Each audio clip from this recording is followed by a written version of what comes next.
प्रिय विद्यार्थियों, unit second रसायन विज्ञान कक्षा एकादश स्ट्रक्चर ऑफ एटम परमाणु की संरचना के अंतर्गत नील्स बोर एटॉमिक मॉडल की प्रमुख अवधारणाओं के विषय में अध्ययन किए थे। इस वीडियो में हम नील्स बोर अवधारणा के अंतर्गत बोर्स कक्षा की त्रिज्या की गणना के विषय में अध्ययन करेंगे।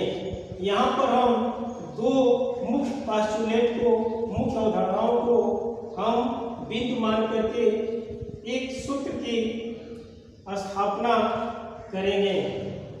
प्रथम पास्टुलेट के अनुसार नाभिक और इलेक्ट्रॉन के बीच लगने वाला अपकेंद्र बल या अभिकेंद्र बल बराबर mv² अपान r। ये बराबर होता है, अपकेंद्र बल बराबर होता है नाभिक और इलेक्ट्रॉन के बीच लगने वाला विद्युत आकर्षण बल के, यानी mv² upon r equal to ze² upon r²। इस सूत्र से हम देखें तो v जहाँ इलेक्ट्रॉन का वेग है, या v² बराबर जे E² अपान r² या r² m और r, या बराबर r से पावर कैंसिल जे E² अपान r m। समीकरण 1 इसे लेते हैं। पुनः सेकेंड जो मूल पास्टुलेट है, मुख्य अवधारणा, इसके अनुसार किसी कक्षा में गति करते हुए इलेक्ट्रॉन का कोणीय संवेग या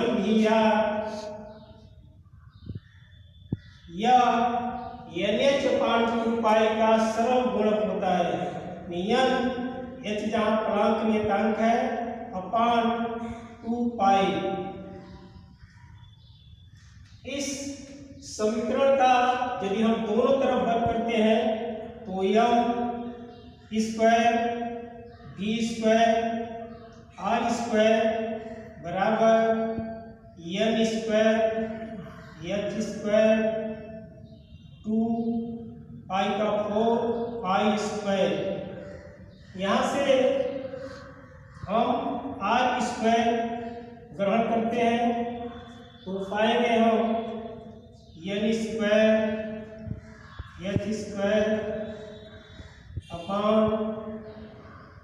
v² m²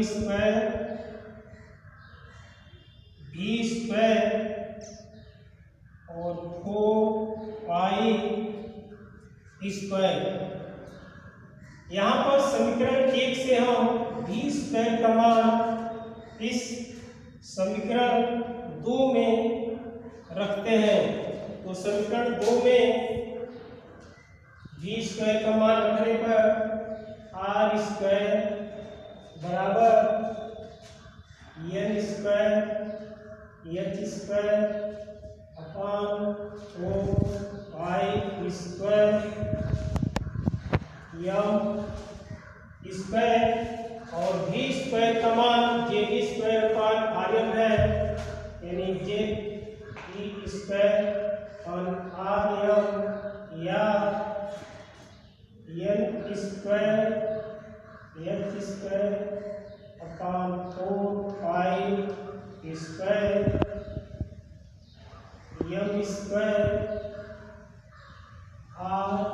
rm अपान je²। यहाँ पर m पावर m से कैंसिल हो जाएगा और ये r², यानी यहाँ पर अंत में जो हम प्राप्त करेंगे यह r बराबर n² h² अपान 4 पाई² ze² ज्ञात होता है। यहाँ पर h जो प्रांत में अंक है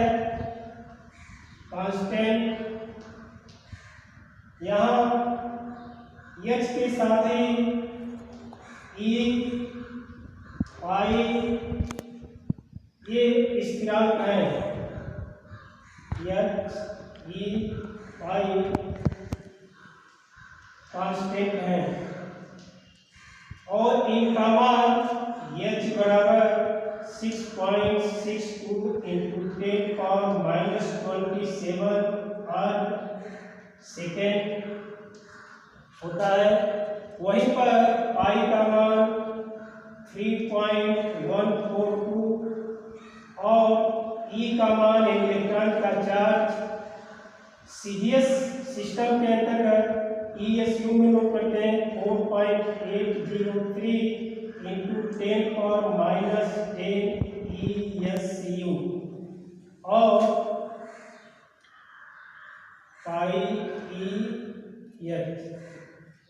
इन मानों को यदि हम यहाँ पर इस समीकरण में या समीकरण 3 में यदि रखते हैं तो R बराबर N स्क्वायर अपान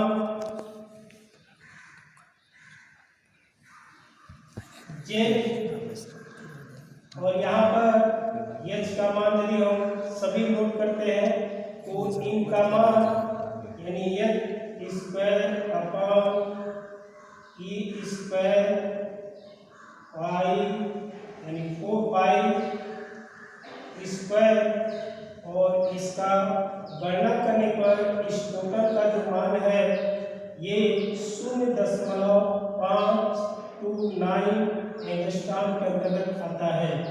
तो इस तरह से यदि हम R बराबर N स्क्वायर अपान जेड के साथ 0.529 यदि ग्रहण करते हैं तो इस तरह से हम किसी भी बोर कक्षा की हम त्रिज्या यदि n कक्षा है तो इसे हम इस रूप में नोट करते हैं n r या rn बराबर n स्क्वायर अपान जेड जहाँ एटॉमिक नंबर है उस परमाणु का इंटू 0.529 एंगस्ट्रॉम।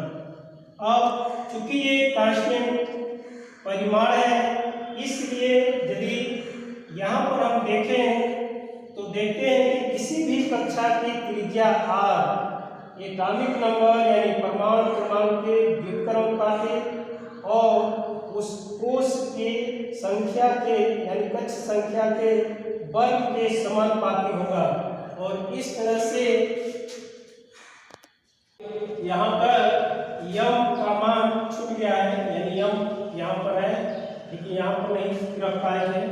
यम भी एक कांस्टेंट इकाई है जिसका मान इलेक्ट्रॉन के लिए 9.1 इंटू 10⁻28 ग्राम यूनिट में होता है। और इस तरह से यदि पुनः हम लास्ट बिंदु पर आते हैं तो यहाँ R N समानुपाती N स्क्वायर और R N समानुपाती या इनवर्सली प्रोपोर्शनल टू Z यानी R या कक्षा की त्रिज्या परमाणु क्रमांक के व्युत्क्रमानुपाती होता है। और दूसरे शब्दों में कह सकते हैं कि जैसे परमाणु कक्षा की त्रिज्या बढ़ती है एटॉमिक नंबर बढ़ता के अपेक्षा घटता है। यानी दूसरे शब्दों में कह सकते हैं कि परमाणु क्रमांक बढ़ने के साथ परमाणु त्रिज्या घटती है यानी व्युत्क्रमानुपात, जबकि कक्षा की संख्या बढ़ने के साथ ही कक्षा के वर्ग के अनुसार उसकी त्रिज्या समानुपाती रूप में बढ़ती है। इसे हम एक उदाहरण के द्वारा हम समझ सकते हैं। जैसे हम हाइड्रोजन और दूसरे शब्द कह सकते हैं कि बोर बड़ी मानव केवल एक इलेक्ट्रॉन स्पीशीज के लिए सत्य है।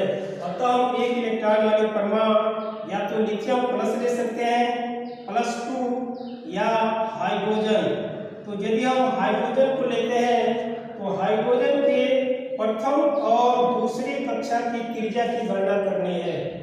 हाइड्रोजन परमाणु के प्रथम और द्वितीय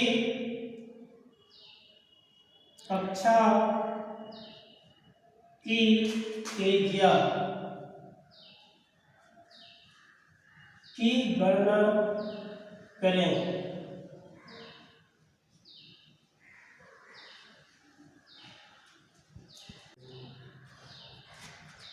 इस प्रश्न को हल करने के लिए सबसे पहले बोर कक्षा की त्रिज्या आर्यन बराबर n square upon Z.529 angstrom. इसमें हाइड्रोजन परमाणु के लिए Z बराबर 1, इसलिए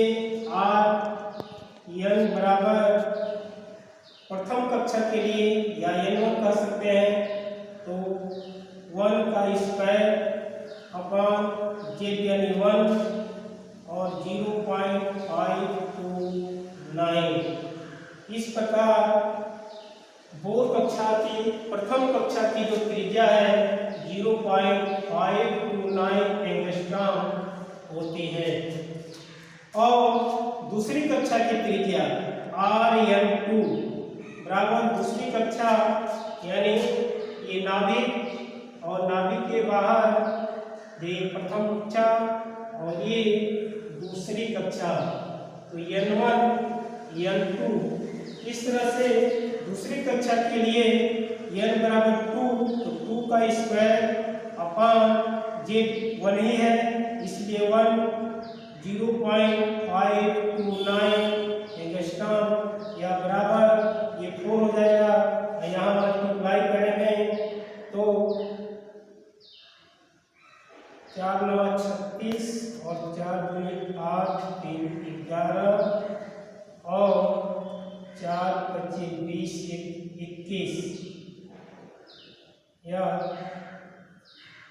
0। इस तरह से 2.116 एंगस्ट्रॉम।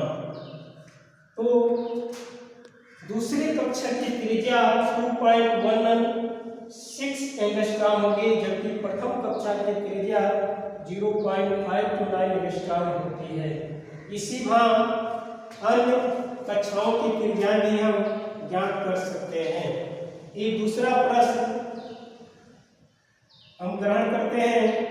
लिथियम 2+ की तृतीय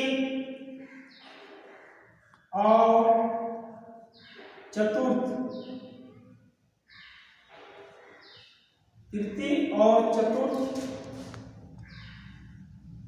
कक्षाओं की त्रिज्याओं का अनुपात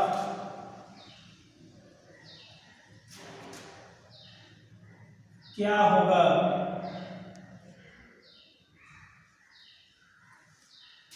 इसे हल करने के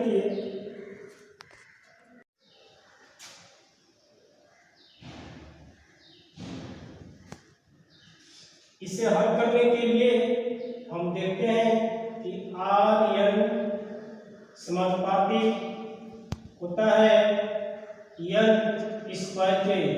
अतः इस प्रश्न में जहां पर Z का मान 3 है और इलेक्ट्रॉन 1 के लिए ही है, इसलिए वो कक्षा R यानी 3 कक्षा के लिए R3 बराबर हम कह सकते हैं 3 का स्क्वायर। और उसी भाव अगर वो फिफ्थ कक्षा है, ये चतुर्थ कक्षा है, तो R को ये कह सकते हैं समानुपाती के रूप में 4 का स्क्वायर, या दूसरे शब्दों में अनुपात ज्ञात करना है, इसलिए R3 यानी तीसरे कक्ष की त्रिज्या अपान R4 चौथे कक्ष की त्रिज्या बराबर 3 का स्क्वायर अपान 4 का स्क्वायर और बराबर ये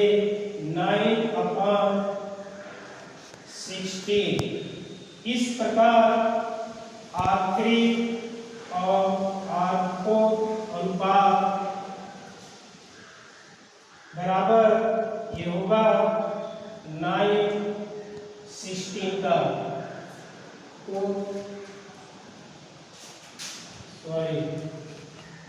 तीसरे और चौथे कक्षों की त्रिज्याओं का अनुपात 9 और 16 का होगा।